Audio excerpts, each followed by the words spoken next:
welcome to the first ever Tinker Tots. My name is Genevieve. You can also call me Miss G. Everybody does. I work here at the South Branch Library in Breckenridge, and I am so excited to do an experiment with you guys today. First things first, if you're wondering why you can see my whole face and I don't have my awesome Pokemon mask on, it is because I am in the J room here at the South Branch Library. I'm all by myself. Nobody's filming me, and the door is locked so nobody can get in. So I am definitely socially distant. Please do the same and wear your mask when you need to. Thank you. All right, let's get started. Here at Tinker Tots, we do a lot of different projects. It is a STEAM program after all, and it is for you guys, the preschoolers, and maybe sometimes the kindergartners as well. STEAM means anything from science, technology, engineering, art, and even music. Today we are going to be doing a science project. We are going to be making salt crystal feathers, and they look something like this. Well, we hope they're going to look like this anyway. Fingers crossed. Mine are pretty close, you'll see. So let's get started. First of all, can anybody tell me where we usually use salt the most? If you said in the kitchen to cook, you are correct. We use a lot of salt in the kitchen, which is exactly how much we're going to need today, a lot of salt. What about feathers? Can you guys name a few places where we find feathers? I can name a few. How about on chickens or peacocks or any other bird really? And we even use these bright, colorful feathers for our arts and crafts projects. Today, a science project. Maybe we even find a feather or two on the ground when we go hiking. First, let's make sure we have everything we need ready to go. Let's start with the salt. We need a lot of it. I used the majority of this container right here, so we need a lot of salt for sure. We also need 3 either glasses or jars. Whatever you have handy will work as long as it is glass and it is big enough to hold your feather in without it being all smushed. And most importantly, our clothespin that you have in your bag, we're going to be resting them on top where our feather will be held. So you really want to make sure the opening of that glass or jar is not too big that the clothespin falls in, or so will our feather. And then, of course, we need a pot for boiling our water today, and some water, the most basic ingredient we need today. All right, before we get started, let's talk about how we make salt crystal feathers and why crystals are made through this process. It's pretty cool. So when we put the salt into the hot water, the water will start to disappear. It also is called evaporating. So when that water starts to disappear a little bit over time, the salt is going to be left behind. That leftover salt needs somewhere to go. That is where our feather comes in. So the small pieces of salt will start to stick together, and then they'll make themselves bigger and different shapes. It'll be really cool to watch. But what happens is the salt likes to stick to itself and basically be friends with each other. But when there's nowhere else to go, it'll start to stick to the feather. And the salt crystals will start to form on the feather, not just to each other. So by the time we are done, we will have that picture. There it is. And our feathers will look just like that. So let's see how we do. Let's fill up each of our jars or glasses, whatever you have, with water from the sink.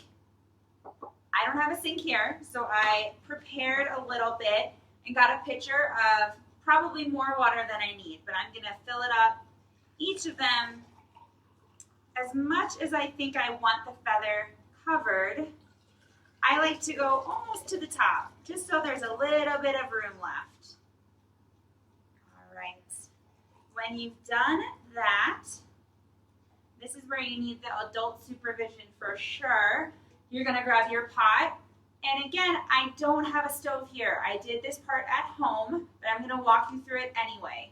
So we're gonna take our pot and we're gonna take the 3 glasses or jars that we just filled up and we're gonna pour it into our pot. carefully. I've already spilled a little bit. I don't know if you can see it, but it happens. All right, so now that that's full, we are going to put it on the stove. Mom and Dad crank that heat all the way to high. We're going to start to get it to boil. So this is where we bring in our most important ingredient, the salt. Like I said, I used a lot of salt. So first things first, we're going to take the salt and we're going to pour in, while it's still almost boiling, we're not quite there yet, we're going to pour in the salt so there's just a layer of salt on the bottom of this pot. So, a lot. I measured it the first time I did this, and I'm pretty sure I put about like 2 cups of salt in here, which is crazy. All right, that was a lot of salt. So, once we get that going, well, now we just have to wait for it to boil. But once it starts boiling, we're going to add some more. And like I told you, I'm not at a stove right now, but I did take a video of when I did this at home so you can kind of see where it should be at. So while it's boiling, let's pretend my pot's boiling. It's nice and bubbly right now. I'm going to keep pouring in salt, and I'm going to keep pouring it in pretty much until it looks like an icy pot of water. It's just going to look like a sheet of ice almost. And it's still going to be pretty hot and boiling. I had mine boiling for about 10 minutes before I turned it down and gave it a really good stir and took a look at it. And that's about where I pulled it off. If you're a little unsure, don't worry. Use your gut. If it looks very salty and it looks like it's probably ready to go, it is. The whole point is to make hot boiling water with a ton of salt in it. The more salt, the better. All right, I'm going to put up that video right now so you get an idea. And this is a great time to pause me and catch up, and I'll see you in a few. All right, everybody, hopefully your water is nice and salty and boiling and ready to go. If you haven't already taken the pot off the hot burner, let's go ahead and do that now. I'm going to take it off my imaginary one, just like that. All right, and kids, let's prep our feathers. What color feathers did you guys get? Mine are yellow, green, and white. So I'm sure that you guys don't know what a clothespin is, but we're going to try it right now. So we're going to hold it up, and the end that has a little space in the middle, we're going to pinch that with our pointer finger and our thumb and open up the other side. Almost broke mine. Just like that. And that is how we're going to use our clothespin with our feather. So, using the clothespin, we're going to push our feather towards the middle and just hold it right there. Can everybody see that? All right, so we're going to do that with all 3 feathers. There we go. And 3. Perfect. Okay, so now we're going to get those glasses or jars, whichever you chose, and get them ready to pour the water in them. So, I know you guys saw the video, so you kind of know where you should be right now. There's probably an easier way to do this. Mom and Dad, this is your cue. Maybe do it over the sink. But we're going to take that water, and we're going to pour it in to each of our jars, almost to the top.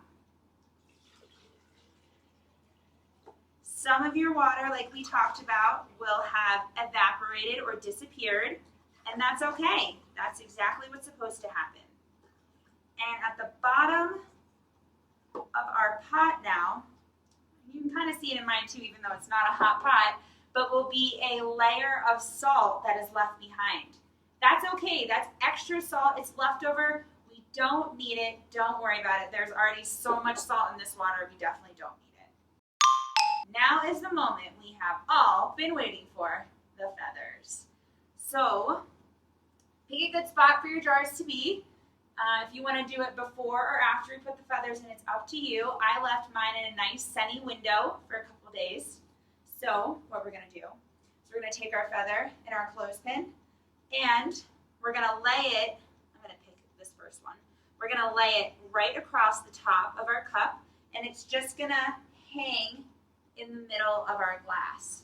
So, hang on, pick up this one. Try and put it in the middle of the jar if you can.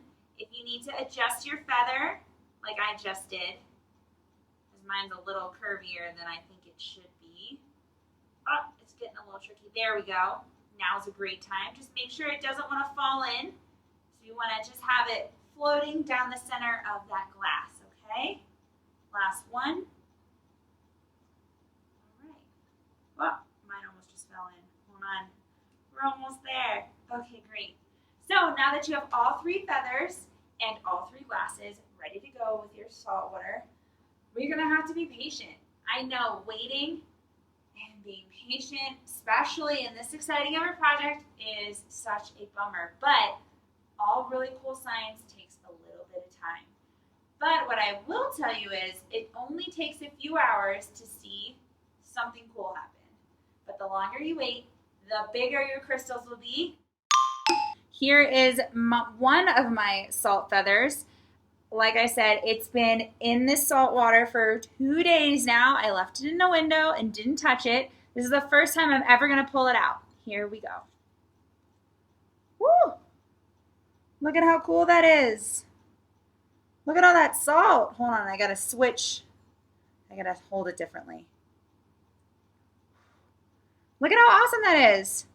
So I'm going to get as close as possible so you guys can see all these crystals. Oh my God. I'm actually very impressed. I didn't know it would be so cool. They almost look like little square, shiny little things on there. So that's one of them. Hang on, I'm going to put this one down. And remember, guys, you don't have to wait 2 days. You can wait 5 days. You can wait 2 hours. You can wait as long as you want, but the longer you wait, the more salt crystals you'll get and the bigger they will be. So let's pull this one out. This one was only in halfway, as you can see, but look at how cool it is. So awesome. Super, super awesome. Whenever you're ready to pull them out, whether it's 2 hours or 2 days or tomorrow, we're going to pull them out of the water, and just like we learned how to put the clothespin on, we're going to pull it off, grab a couple paper towels, and just lay those feathers nice and flat. Let me move these so you can see. Look at all that salt left behind. Woo! We're going to lay them nice and flat. I'm going to put mine back in my sunny window and let them dry for the day. And yeah, I think I'm going to put them in a nice little vase and make them like a little feather flower bouquet in my window so I can look at them all the time. I'm pretty excited. What are you guys going to do with yours? What shape will the crystals be? Will they be square? Will they be round? Will they be octagons with 8 sides? Who knows? How big do you think they'll be? Some of mine are, like you guys saw, they're pretty huge. And some of them are so small you can't even see them. Will the crystals stick to the feathers when you take them out of the water, or will they fall off? Will they be hard? Will they be soft? Will they be white? Will they be the same color as the feather? So many questions, and anything is possible.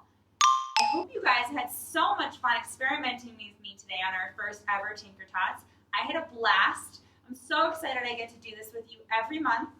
One day we will get to be in person and it will be even better. But for now, this is perfect. Have a wonderful day and a wonderful rest of your February. And hopefully I will see you in March. We will be doing walking rainbows. They're just as cool as they sound. Get excited. Have a great day. Bye, everybody.